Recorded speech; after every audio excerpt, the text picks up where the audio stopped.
All right, well, let's go live now this Sunday morning to the New South Wales Premier, Chris Minns. Chris Minns, thanks so much for joining us. First, Premier, a reaction to this chopper crash because it involves 4 Sydney-based military personnel. Yeah, it's terrible, Andrew, terrible news for the families involved and the young servicemen that have lost their lives in the service of their country. I think it's a reminder of how dangerous the work is, even in peacetime, even when they're doing training exercises.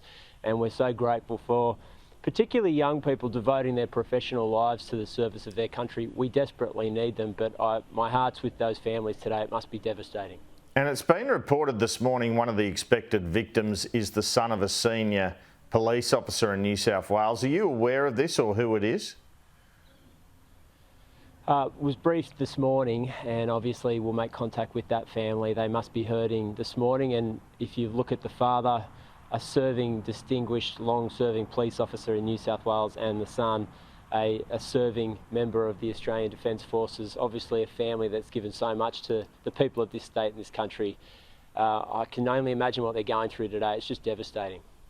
Now, last week there were 5 shootings in 5 days in Sydney.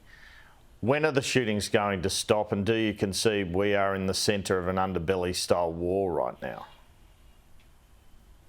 Look, I can't give a date or a time. I can say that New South Wales Police have established a task force with 100 police officers that are fully resourced, very experienced, and are focused on applying the full force of the law to these criminals who are responsible for violent and despicable acts on Sydney streets. I'm confident that they'll make arrests, and these people run the risk of spending the rest of their lives in very small jail cells. So that's what I can promise. We're working with New South Wales Police, and if new laws are required to stem the bloodshed, that's exactly what we'll do. Well, what have police told you about what they're going to do to crack down on this gun violence? Because it looks like time for some preventative action, doesn't it?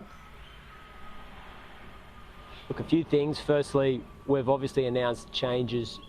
We will execute changes to the law made in February of this year in relation to ill-gotten gains, reversing the onus, particularly when the Crime Commission believes that there's been the proceeds of illicit crime spent on expensive cars or waterfront houses or jet skis. The New South Wales Crime Commission will seize those assets, and those who are suspected of being involved in the drug trade will have to prove that it wasn't bought with ill-gotten gains, something that they've proven reluctant to do in the first place. Secondly, this massive police force will be on Sydney streets focusing on this violent behaviour, and they'll make arrests. I'm confident of that.